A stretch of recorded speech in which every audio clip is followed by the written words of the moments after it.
Araku valley. Araku valley మన తెలుగు వాళ్ళకి ప్రత్యేకమైన ప్రదేశం. ఇంకా వైజాగ్లో ఉన్న వాళ్ళకైతే ప్రత్యేకంగా చెప్పనవసరం లేదు. అక్కడ ఉన్న వాళ్ళకి అదొక స్వర్గసీమ. నేను హైదరాబాద్ నుంచి అరకు వ్యాలీ ఎలా వెళ్ళాను, అక్కడ ప్రదేశాలు ఏమిటి, ఏమేమి మనకి చూడాలి అనేది నేను ఈ వీడియోలో చెప్పబోతున్నాను.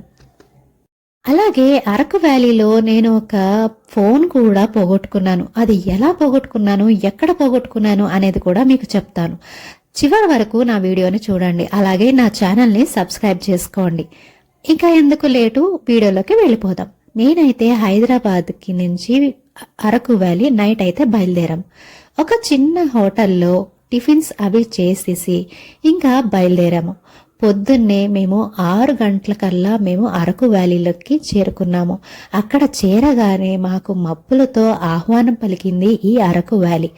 ఎంతో ఆహ్లాదకరమైన ఈ వాతావరణం, అలాగే చల్లనైన ప్రదేశంతో మాకు చాలా సంతోషంగా అనిపించింది. ఒక రోడ్డు దగ్గర ఆగితే అటు ఇటు మబ్బులతో కమ్మేసింది. చాలా అందమైన ఈ ఘాట్ రోడ్లతో వెళ్తుంటే మనసుకి ఎంతో ఆహ్లాదకరంగా, ఆనందకరంగా ఉంది. కింద నుంచి అరకు వ్యాలీ మనం బయలుదేరినప్పుడు అట్లీస్ట్ మనకి ఈ ఘాట్ రోడ్ అనేది తగులుతుంది. ఇది కనీసం మనం కారులో వెళ్ళినా, బస్సులో వెళ్ళినా, లేక బైక్ మీద వెళ్ళినా సరే మనకి అట్లీస్ట్ 1 అవర్ అయితే మినిమం పడుతుంది.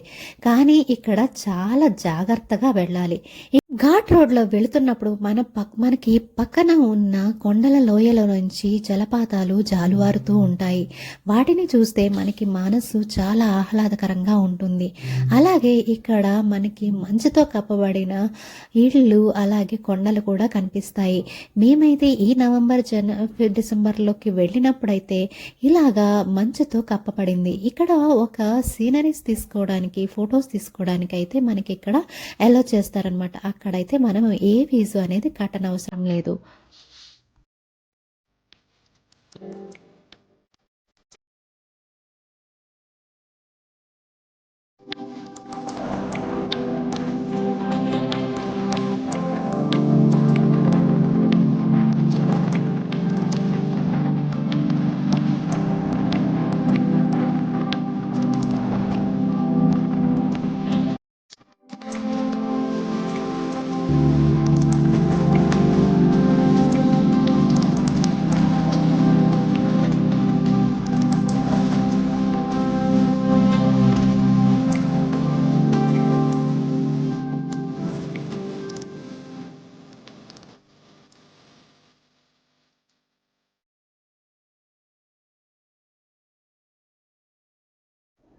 ఘాట్ రోడ్లో మనకి వెళ్తూ ఉండంగానే మనకి సైడ్లో ఇలాగా చిన్న చిన్న షాప్స్ అవి కనిపిస్తాయి. నేను పొద్దునే వెళ్ళడంతో అక్కడ జనాలు ఎవరు లేరనమాట. సాయంత్రం అయితే ఇక్కడ స్పైసెస్, అలాగే బ్యాంబూ చికెన్, కాఫీ పౌడర్ ఇవన్నీ అక్కడ అమ్ముతారు.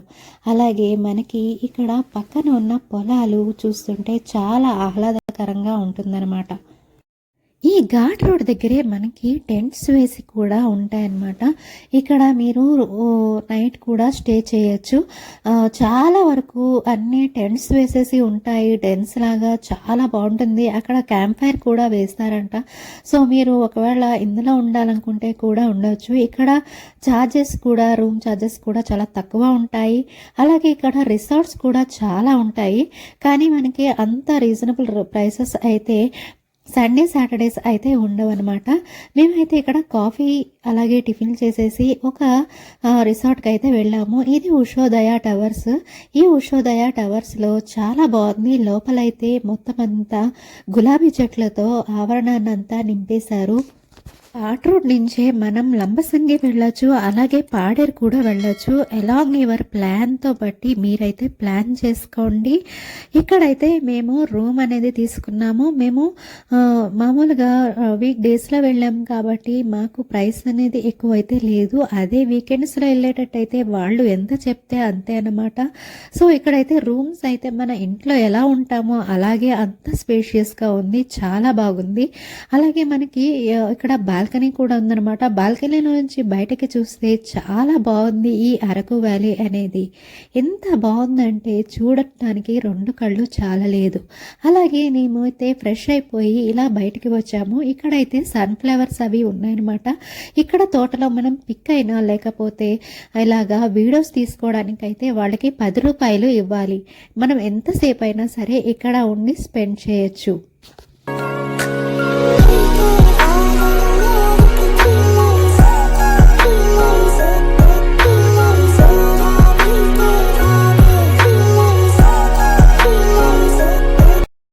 ఈ అరకు వ్యాలీలో తప్పనిసరిగా మిస్ అవ్వకుండా చూడాల్సిన ప్రదేశం అయితే చాపరాయి. ఈ చాపరాయి దగ్గర వాటర్ ఫ్లో అనేది చాలా బాగుంటుందన్నమాట. కానీ చాలా జాగ్రత్తగా కూడా ఉండాలి. ఏమాత్రం మనకి మిస్ అయినా సరే మనం పళ్ళు అయితే రాలిపోతాయి. అలాగే ఇక్కడ చాలా మంచిగా డ్యాన్సులు కూడా వేస్తున్నారు. మీరు కూడా ఎంజాయ్ చేయండి.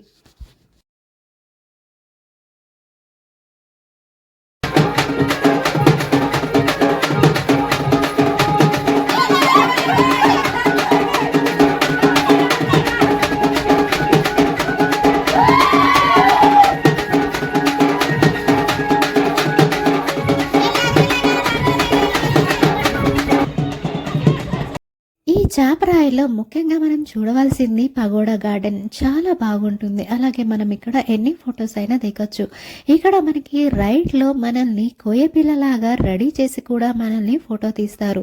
మనం ఏమీ చేయాల్సిన అవసరం లేదు. వాళ్ళే అంతా రెడీ చేస్తారు. కాకపోతే ₹150 అయితే వాళ్ళు తీసుకుంటున్నారు. అలాగే మనకి ఏదైనా ఫోన్లో ఫొటోస్ ఉన్నా సరే వాళ్ళు అవి ప్రింట్ చేసేసి మనకిస్తారు. చాలా నీట్గా చాలా హెచ్డి ప్రింట్తో అయితే ఉంటుంది. ఇక్కడ మనకి అమ్మవారైతే ఉన్నారనమాట. ఈ అమ్మవారి పేరు చేపలమ్మ తల్లి. చేప మీద మనకి అమ్మవారైతే దర్శనమిస్తారు. మనకి ఇక్కడ శివుడు, వినాయకుడు అలాగే కుమారస్వామితో మనకి దర్శనం అయితే ఇస్తారు. ఇక లోపలికి వెళితే మనకి వాటర్ ఫాల్స్ అనేవి ఉంటాయన్నమాట.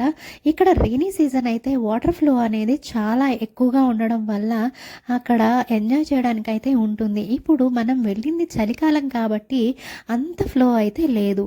ఇక్కడ చాలామంది కోయపిల్లలు డ్యాన్స్ అయితే వేస్తున్నారు. అలాగే చాలామంది కోయపిల్లలాగా డ్రెస్ వేసుకొని కూడా ఇక్కడ పోజులు ఇచ్చి ఫోటోలు దిగుతున్నారు.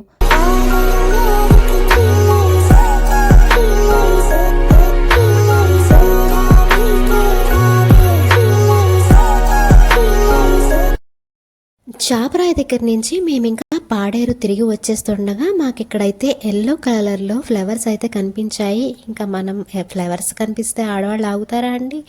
ఇంకా దిగేసి ఇక్కడ ఫోటో సెషన్ అయితే నేను స్టార్ట్ చేశాను. ఈ పూలు అయితే చాలా బాగున్నాయి. చిన్నప్పుడు మేము కూడా ఇంట్లో పెంచేవాళ్ళము. ఇంత ఎక్కువ ఫ్లవర్స్ అయితే నేను ఎక్కడా చూడలేదన్నమాట. సో చాలా బాగున్నాయి. ఎల్లో ఫ్లవర్స్ అనేది ఓన్లీ నవంబర్ అండ్ డిసెంబర్లో మాత్రమే పూస్తాయంట. సో మిగతా సీజన్స్లో అయితే ఇక్కడ ఫ్లవర్స్ అయితే ఇలా అయితే ఉండవన్నమాట. సో నేను ఇక్కడ మొత్తం అంతా చూపిస్తున్నాను. సో ఇలాగా కొండ ప్రాంతంలో ఈ ఎల్లో ఫ్లవర్స్ అనేవి మొత్తంగా ఉన్నాయి. ఇక మేము నైట్ ఈ టైంలో ఇంకా పాడేరు రిటర్న్ వచ్చేస్తుండగా ట్రైబల్ మ్యూజియం అయితే కనిపించింది.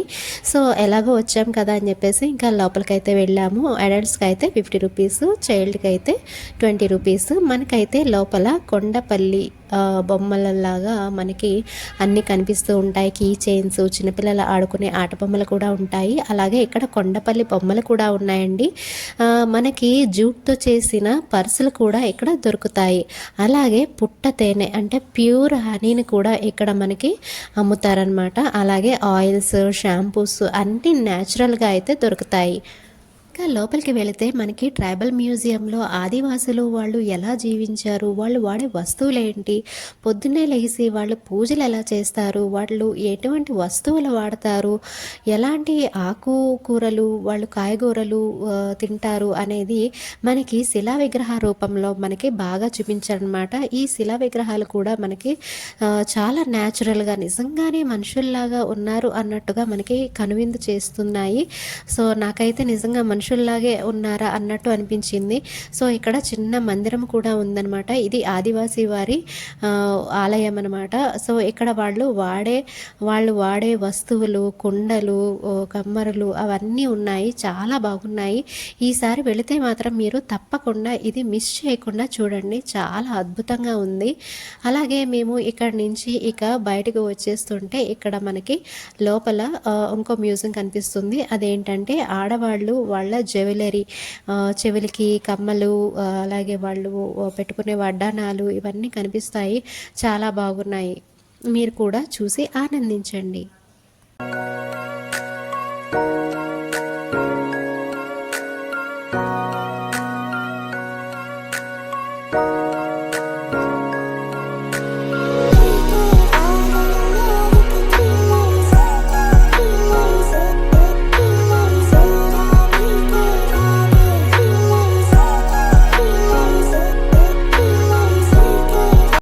ట్రైబల్ మ్యూజియంలోనే మనకి కాఫీ షాప్ కూడా ఉంటుందన్నమాట. సో ఇది వాళ్ళ మెనూ ఏమేమి దొరుకుతాయి అనేది సో లోపలికి వెళ్ళిపోతే మనకి కంప్లీట్గా చాక్లెట్తో చేసిన ఇంగ్రీడియంట్స్ అన్నీ ఉంటాయి.